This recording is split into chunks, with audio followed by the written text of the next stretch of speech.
The puffin has arrived, spring is here. He's made the journey from far out to sea, where he spends the winter, on the coast around Newfoundland, to the east of the southern end of Greenland, and even in the far southern part of the Atlantic Ocean. Here he is, diving deep into the sea around the Westman Islands. The puffin has settled onto the hilly slopes in the Westman Islands. There are thousands of them. Here we also find razorbills, and many other seabirds make their nest here, just like at the island of Drange in Skagafjord in the north. The kittiwake is the noisiest inhabitant as usual.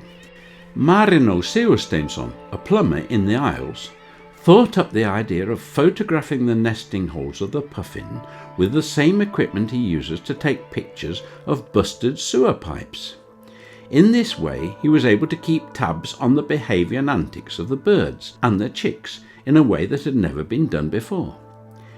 This new research tool has provided greater insight into their habits and enabled scientists to keep better track of this bird that is still the most common seabird around Iceland, but is now on the list of endangered species in some other areas. When the chick enters the nesting hole, the parent bird has its work cut out to fish and feed. It's a matter of life or death for the poor chicks that the sea has a plentiful enough supply of sand eel.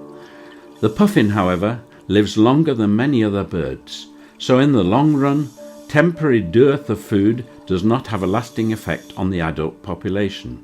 Another thing entirely is the effect of long-term global warming on the sea conditions. The puffin population collapsed first off the coast of Norway 30 years ago.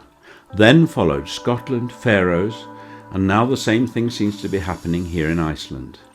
The Faroese blame its demise on the sand eel fishing, but this cannot be the cause around Iceland, as there is no sand eel fishing here. Still, the populations of both sand eels and puffins are declining. The situation is better in the north of the country. It's difficult to find the culprit, and warming of the ocean can hardly be the cause, as the sea was actually warmer than it is now from 1920 to 1965, when there was no problem with numbers, despite the fact that they were netted as a delicacy and have only recently become protected. Ringed birds from the Westman Isles have been found nesting in Breiðafjörður, so they appear to be able to move home easily. But despite all, somehow the puffin manages to conjure up enough grub to bring up some of his youngsters, even in lean years. These unique pictures show the behaviour of the birds and their chicks in the nesting holes.